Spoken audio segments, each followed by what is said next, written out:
Most change initiatives don't fail because of bad strategy.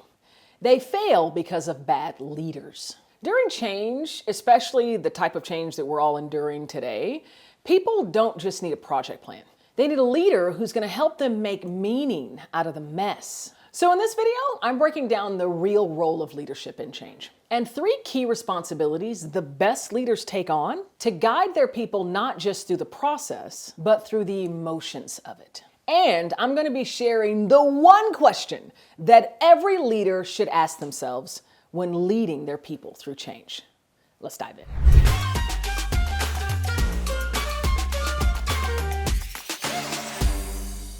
To start, I want to break down the difference between what I see as the old versus the new view of a change leader. I think the old view saw people who lead change as like a project manager or project leader. They're responsible for communicating logistics, they make sure things are compliant, they delegate tasks to the team, they focus on timelines, they focus on deliverables, and in many ways, they see emotion as getting in the way of all of that. I think the new view of a really rock-solid change leadership in today's time, it's about the leader being almost like an emotional translator. They interpret emotional signals that they sense and hear from their people and actually invite them. They actively cultivate trust amongst their people and they empower them to make decisions. Ultimately, they treat the emotions that the change or the changes will inevitably inspire as data to help the change move forward at an accelerated pace. I think real change leaders today who do an exceptional job are the ones that don't ignore the emotions that change inspires, but rather embrace them.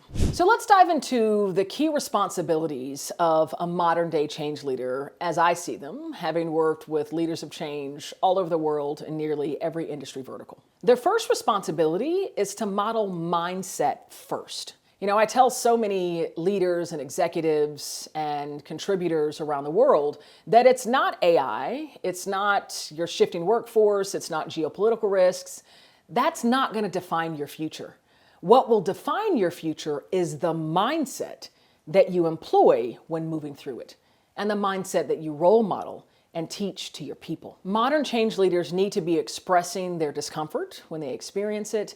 They need to be stepping into vulnerability, sharing when they might feel some angst or frustration or fear, still anchored in their belief in what's possible, in the mission and the reason, the why behind doing the work. And this why part is so important. They stay anchored in the why. They stay anchored in the purpose, and they always elevate it. And for the most part, you can feel that purpose entwined throughout many of their communications. They also admit when they're growing.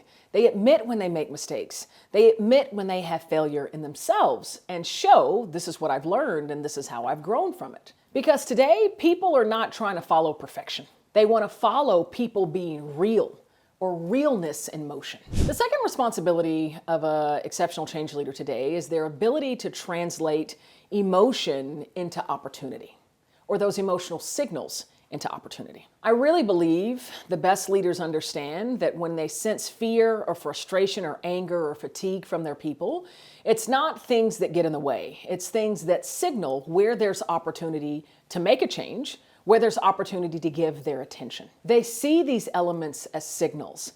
And typically, when there's fear or anger or frustration, it's alerting you to something that your employees care about, or perhaps where they have ideas of ways to make things better and more efficient moving forward. So real exceptional change leaders will be in tune with those signals, and they'll ask for them.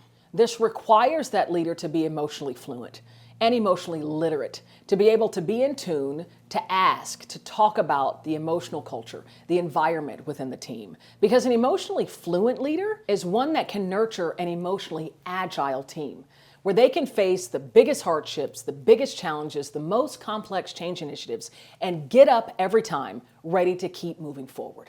The third and final responsibility is to create that psychological safety in and around disruption. Let me start by giving you the definition as I see it for psychological safety, because I know this is a term that's thrown around a lot. And kudos, many thanks to Amy Edmondson, who helped really bring this to life in modern day. It's defined as a shared belief that it's okay to take interpersonal risks within an organization or team. You know, it was actually introduced in the 1960s but really didn't gain traction into the 90s. And I think it's more important now than ever. I think our human nature is to feel a bit threatened when there's a lot of change that's happening.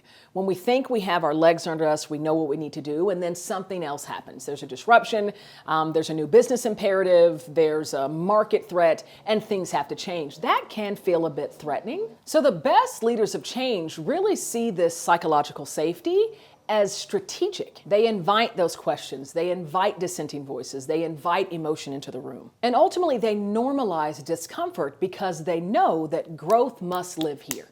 And with growth comes often discomfort.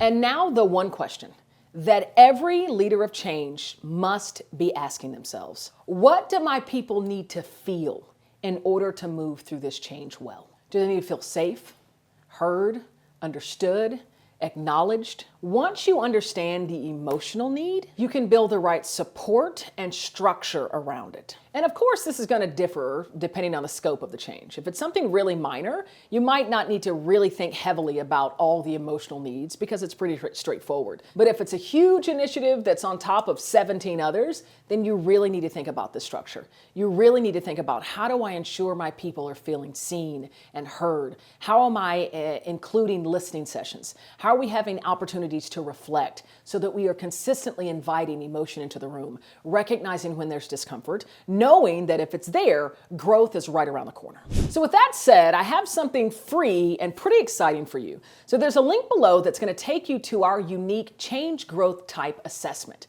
And when you take this, it's going to let you know what type of change leader you are right now as you sit today. And at the end, when you discover what your type is, there's some tools, there's some tips that you can use as well. So please take the assessment, get to know a little bit more about you and the way you're showing up right now with your team and in your organization. Now, before we meet again and you see my face after you click another video, I want you to keep leading with candor.